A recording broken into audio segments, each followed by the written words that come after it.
Hi, welcome to Gen Chem. This is topic 17 video E. Our question for you today is, which of the following equations correctly represents the relationship between the pressure, volume, and temperature of an ideal gas? Here we have four choices, and we will find out which one is correct. How so, you may ask? By using some algebra, unit analysis, and a little bit of luck.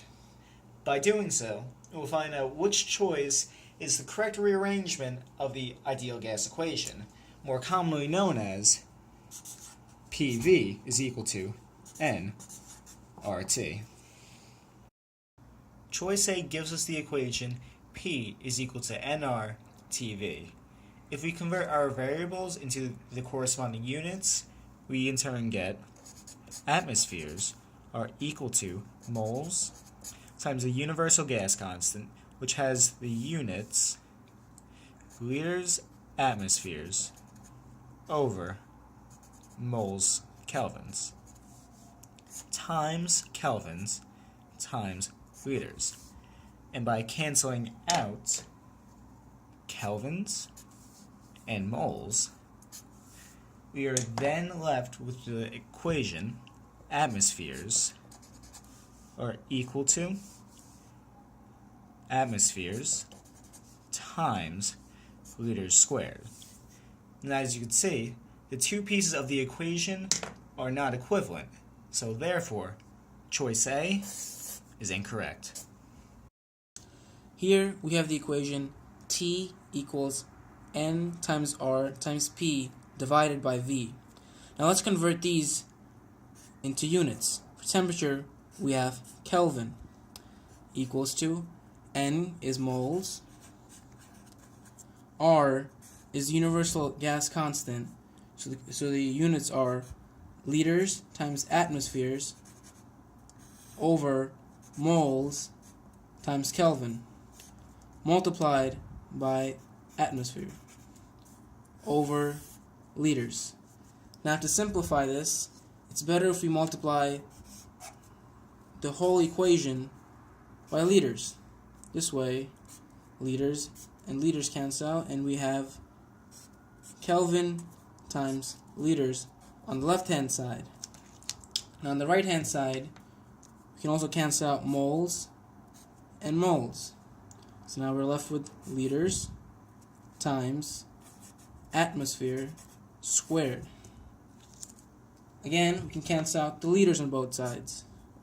So now we have Kelvin equals atmosphere squared. This is incorrect. Therefore, choice B is not the correct answer. Choice C gives us P over T equals nRV. The units for the variable P is atmosphere, and the units for the variable T is Kelvin. The units for the variable N is moles. The universal gas constant's units is liters times atmospheres over moles times Kelvin. And the units for the volume is liters. Now, if we simplify this,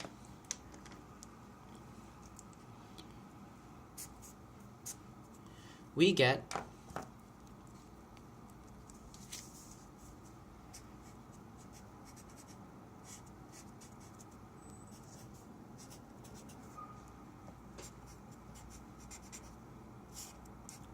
atmospheres over Kelvin equals liters squared times atmospheres over Kelvin.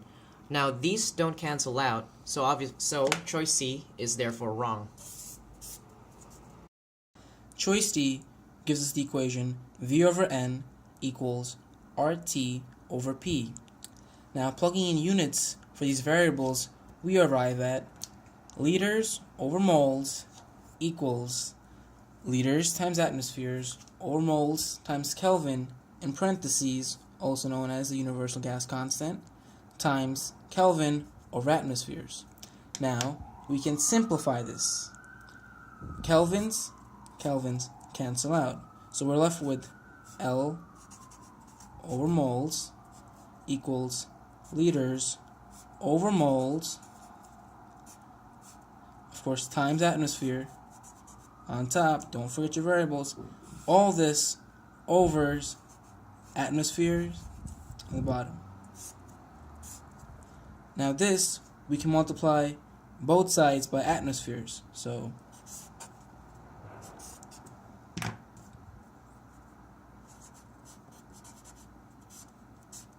now we have on the left hand side liters times atmospheres over moles equals liters times atmospheres over moles.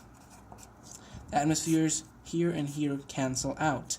Now you see both left and the right hand side of the equation are equivalent. It's a check. So indeed, we know that choice D is the correct answer. And now that we have proven that D is indeed the correct answer, if we go back to the original equation and do a simple rearrangement of variables, the calculations show that we are left with the original very familiar equation PV is equal to N RT.